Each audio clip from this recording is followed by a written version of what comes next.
It's Joe with Indie River. I didn't even think about the fact that you were in the camera. Alright, yeah. Yo, what's going on, everybody? It's Joe with Indie River. We're back with another current piece. This time we got JONTE DEVON in the building. What is Freestyler, happening? avid rapper, father. Yes. Yeah. What kids you have? I got 2 daughters and a son, and then I have a stepdaughter as well. Wow. Family man. For sure.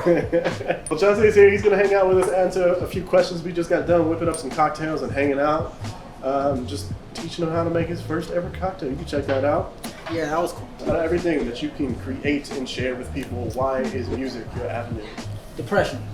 Okay. Depression really, at first it was just me writing poetry and stuff like that. Edgar Allan Poe, like The Raven, like that was a really big influence as I was a kid. Yeah. And then I just started writing my thoughts, when I was going through growing up, dad wasn't around, my mom wasn't really around. I was raised by my grandmother and stuff like that. So I had a lot of insecurities about myself, and that led me to writing the poetry. And then my uncle introduced me to hip hop and stuff, real deal hip hop and whatnot.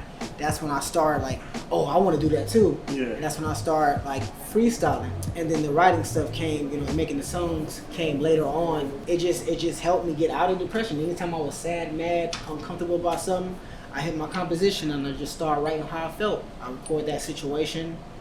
I don't feel that situation, or I'm at peace with the situation. What would you say is the biggest influence that got you started? It's the early Kanye, the Tribe Called Quest, MF Doom, Mos Def, J Dilla's beats, period. Slum Yeah. Village, Yeah. those people really inspired me to go in. Madlib, all those guys, those producers I named, the J Dillas and the Madlibs, their beats always made me want to rap. I'm hearing that type of sounds or whatever like that. I'm just always geared towards making new material, making new music. So Yeah, you hear that and you're just ready to right, go. ready to go. Yeah. Yeah. Now you bring up MF Doom. I remember Mad Villainy was my second choice out of your Yeah. albums that you gave me. Yeah. I really want to do it. Yeah. Maybe if you come All back caps. on, we might do Mad Villainy because that's I'm for sure. something in the back of my mind for a cocktail parent. Yeah. What are some of the things that you go about doing when it comes to coming over creative slumps or creative blocks or anything like that? Take a break. Okay. You just take a break. Like me, like my kids. I always find inspiration in my daughters and my son and stuff like that. I'll just spend time with them. I'll be stuck on the line or stuck on something, spend time to go to the park, race, throw the football, do whatever, play with them. I come back to whatever I was working on, and it's like if it was a shoulder of ice on my mind that I couldn't think, it got broken off by just hanging out with them. Because their life is so fun and youthful and stuff like that. They don't have any worries. Then you're not worried about you getting over that line, then it just comes naturally when you come back to it. Just taking walks and just doing different stuff that is not music will help you get past whatever roadblock you got with that specific song that you seem to can't get past, Yeah, for sure. Sometimes For me. you end up getting tunneled in on that thing that you're making, Right. and then you potentially end up making it worse. Your You overwork inspiration for that song turns into aggravation. Yeah. You can't get past it. And it's what's going on? 100%. What's your typical process in starting and creating? I'll just buy beats, and the beats usually tell me what I'm writing about. I don't really come in the studio or come in or think I want to write a song like this. The beat, based off the tempo of the song, whatever the case may be, it'll tell me, it'll talk to me in a weird way and let me know, hey, I want you to write about this when you're dealing with me. I just go from that standpoint.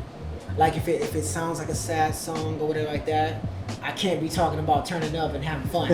You know what I'm saying? I can't do it. Usually, the instrumentals, they'll let me know what I need to write about. Yeah.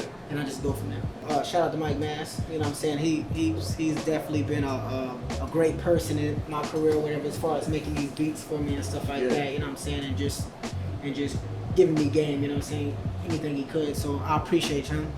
My first jump into music was sample-based production. For sure.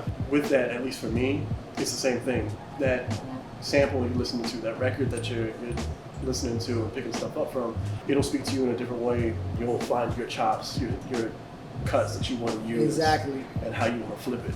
It speaks to you in a certain type of way. So I definitely know where you're coming from. And the same thing too, sometimes if I'm writing, I start with the beat, a hook jumps out at me, right, and I just go from there. And you go from there, yeah, because it's like a jigsaw puzzle, Yeah. It's like any other puzzle, any other troubleshooting thinking process with anything you do. You gotta sit there, you gotta sit with it, you gotta really like dive deep into it to see how you really want to approach it. It's with anything in life. Yeah. So A complete stranger coming to you and your art and what you do. What's the number one thing you would like them to know about you?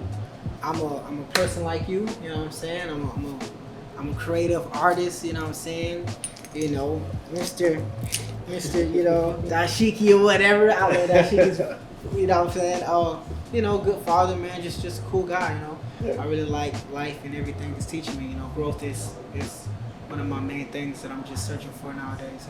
And hopefully, we're gonna have an album in 2021. Yeah. I still need to work with you. Yes, we gotta. I need we need to do a song together or something, bro. I've been slacking. I've been hitting you up for like 2 years. It's been legit 2 years. 2 years.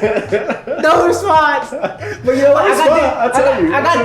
got a response from you, but hey, this is a start. I'm seeing you face to face right now. Yeah. So this is a start. From the interview to the studio. Let's do it. We'll get there. Yeah, for sure, man. Well, I'd like to thank you guys for joining us. That was Jonte. You can check him out everywhere. Jonte Devon. Yes, all social media. My new EP, Anybody Can Be Anybody, that just dropped this year, 2020.